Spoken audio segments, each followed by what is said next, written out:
Alright, hello, my name is Michelle Hernandez, and today I'm going to talk about sounds or learning about sounds and letters.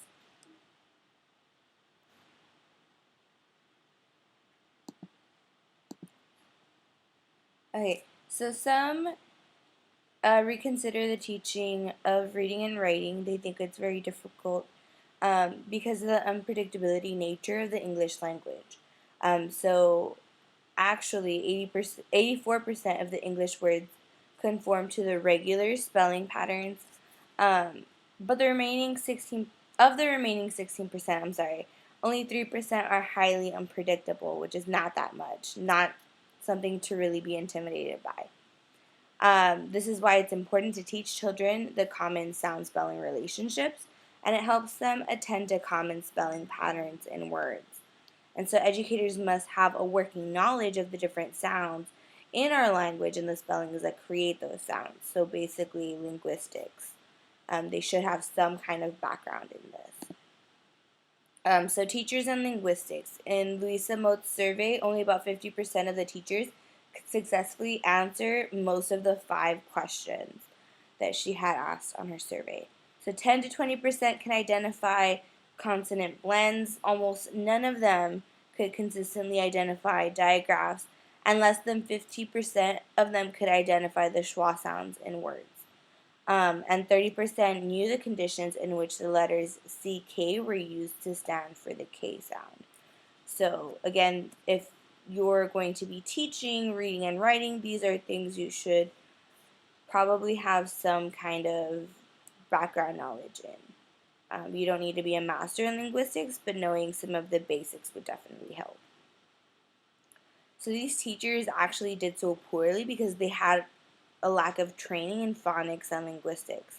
Most adult readers think of words in terms of spelling instead of sound because their knowledge of print gets in the way of individual sounds. As the students are learning, they're learning the sounds and learning to put them together with the written letters, right? The written words. But adults have already had this like mindset where they know certain sounds create, or certain letters create certain sounds, sorry. And so for them it's more difficult because they've already made that like instant association. And so some adults also have an underdeveloped metalinguistic skills. So skills that they've acquired are sufficient for reading, but not for direct teaching of reading and spelling.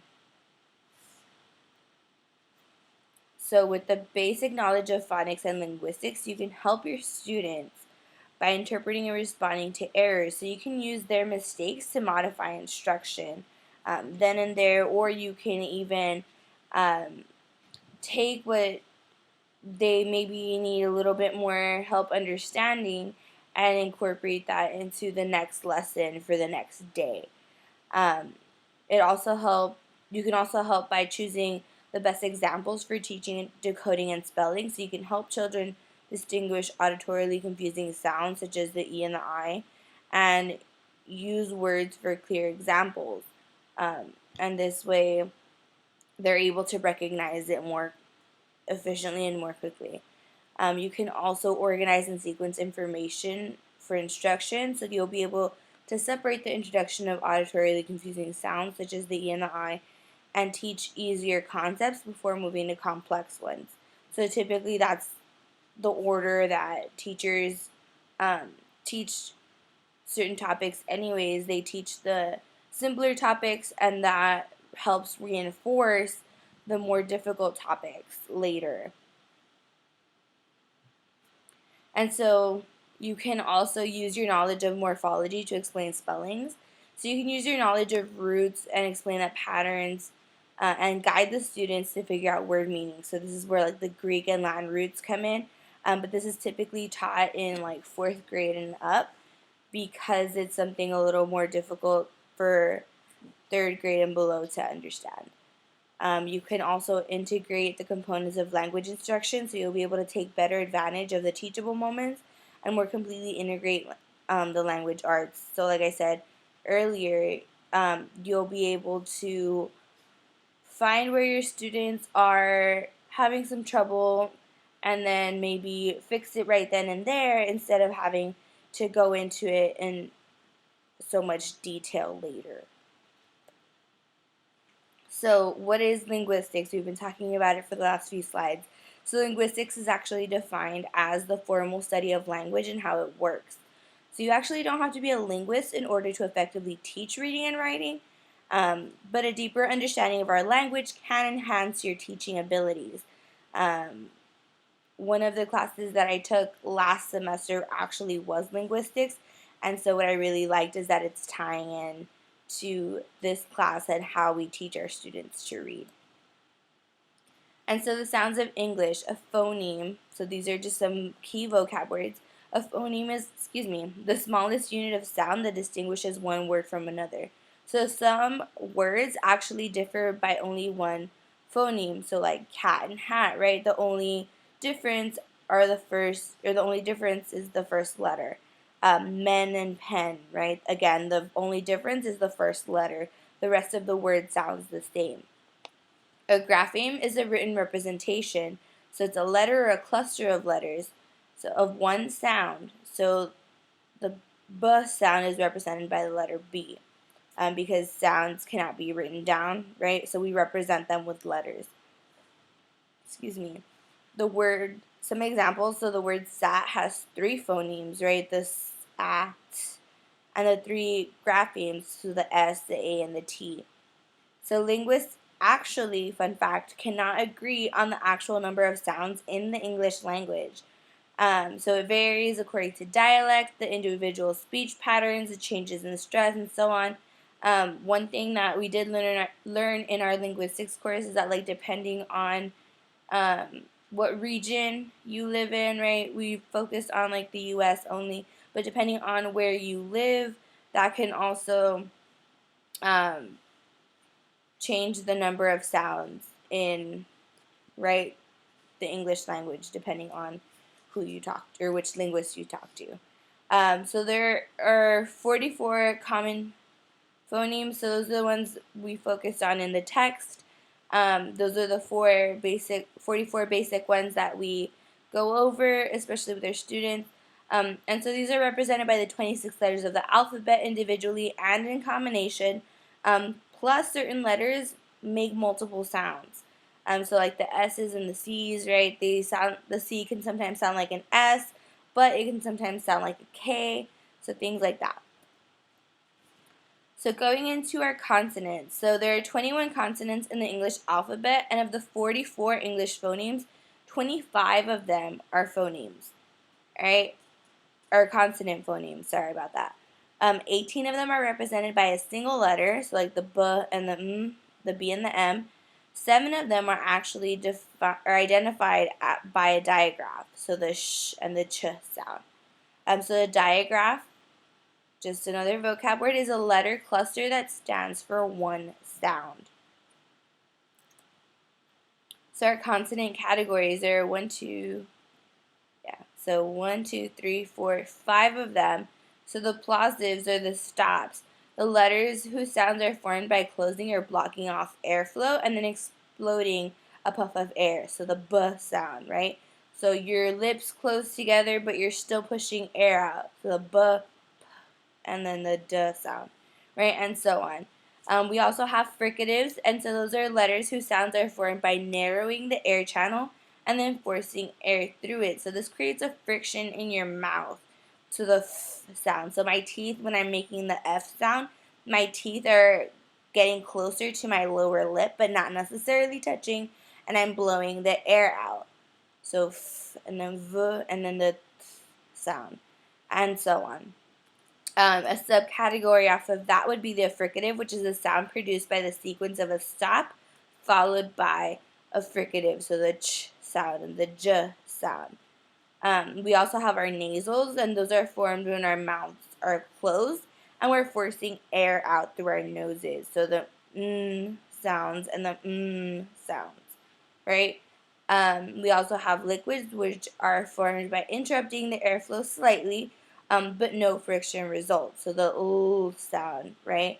So there's no friction because I'm not really pushing any air out, and the R sound. We also have our glides, which are sometimes called semivowels because they're formed in similar ways as vowels. So the w sound and the y sound, right? So where in the mouth are these sounds produced? So we have multiple places where we produce sounds in our mouths. So our labiodental, so labio, lips, and dental, teeth. So right, that came in on, which one was it? The first one. So the b and the p, right, and our plosives or stops. Um, so our alveolar, so the front of the mouth where our teeth arise, so our teeth go up. The palatal, so that's the hard plate on the roof of our mouths. The velar, the soft plate in the back of our mouths, and the bilabial, which means both of our lips. So our vowels, moving on to our vowels. So 19 of the 44 phonemes are vowel phonemes. And so the A, E, I, O, and U are vowels. So each letter actually has multiple distinct sounds to it. So for example, the letter O has at least 10 distinct sounds to it. So like in the words on, old, sun, etc. The O makes a different sound in each of those words. So the consonants W and Y also often act as vowels, like in the words show and fly. And so the letter Y acts as a vowel when it appears at the end of a word or at the end of a syllable. For the letter W, it acts as a vowel when it's used in combination with another vowel. So here with the word show, right, it's right next to a vowel, which is O. And so vowels can be produced in the front, central, or back part of the mouth where your tongue is raised. So I think in the next slide I have a chart to show you. So a diphthong, another vocab word, is a sound in which the position of the mouth changes from one place to another as the sound is produced. So here we have the chart, which goes ahead and shows you where the different sounds can be placed and where your tongue is placed when you make these sounds. So vowels, how are they generally grouped? So we have our long vowels, our short vowels, and our other vowels. So our long vowel sound, we use the macron, and it's the diacritical mark that represents long vowel sounds. So macro means long or great. So they're also typically represented by vowel digraphs such as the AI, AY, E, E, the OA, the OW, the EY, the IGH, and the IE. Our short vowel sounds, they're also known as the unglided sounds. The brev, right, is a diacritical mark that represents the short vowel sounds, and they're typically represented by the single vowels A, E, I, O, and U. So our other vowel sounds include diphthongs, variant vowels, the schwa, and the R-controlled vowels. So the letters R, L, and W affect the vowel sounds that precedes or follows.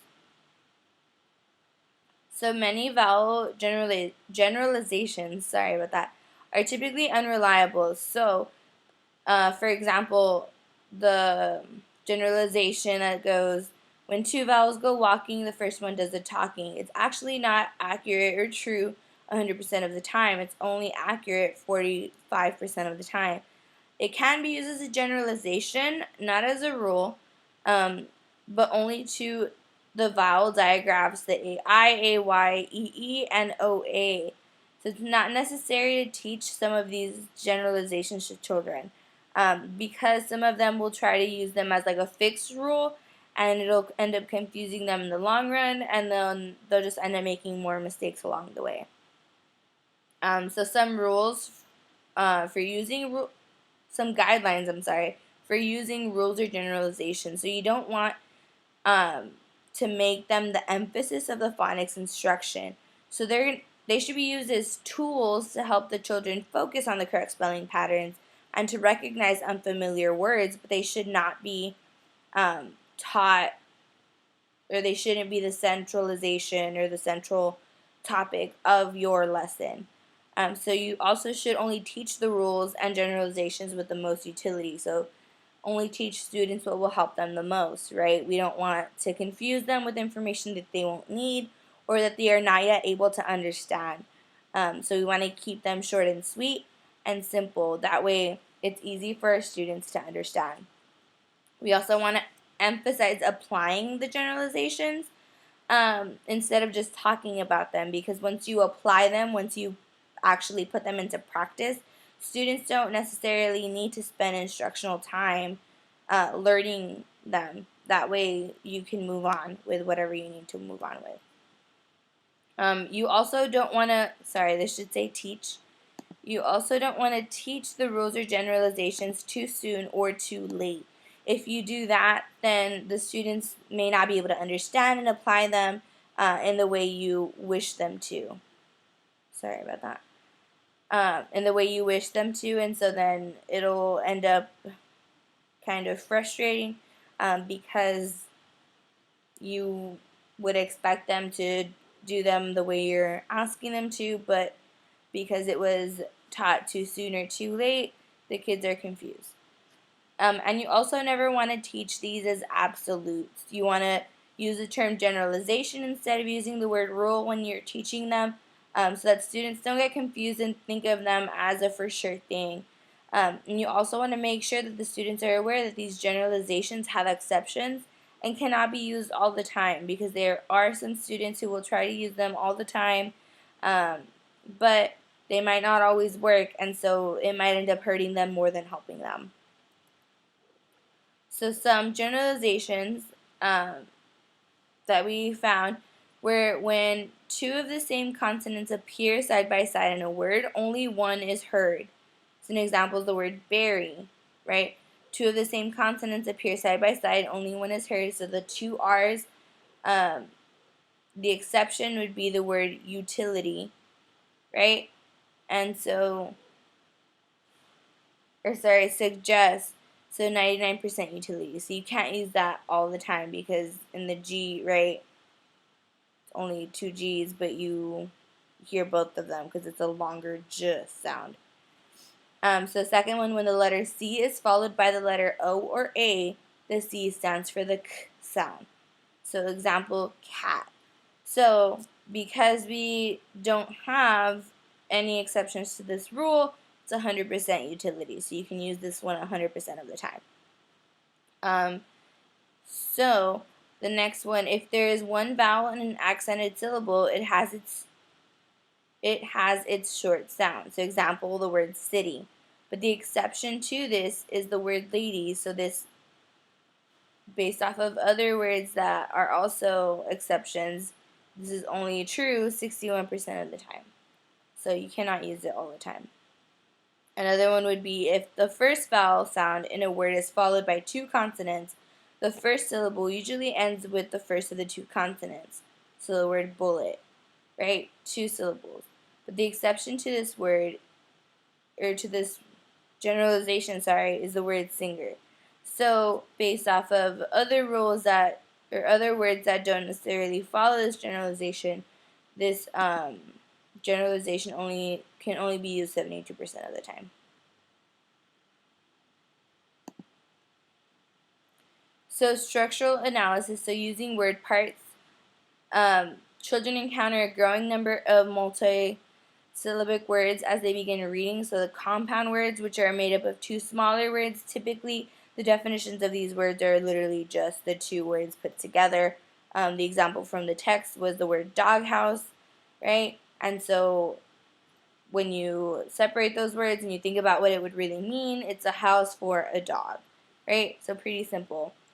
We have our prefixes, so a group of letters that appear at the front of a word. Suffixes, a group of letters that are added to the end of a root or base word. We also have our homophones, which are words that sound the same but have different meanings and spellings. So there, and there. Were, and we. Well, were, and were, right? But it's we are. Okay. And our syllabication. So teaching word analysis actually provides students the strategies to help them tackle more difficult words. So students should also begin learning these in the first grade, and it goes on into the later elementary grade levels. And in fourth grade and above, they should be receiving instruction in Latin and Greek root words and how to use them to read and spell words. So this helps them actually not only spell the words, but be able to define them if it's an unknown word. Alright, well, that is all for my presentation.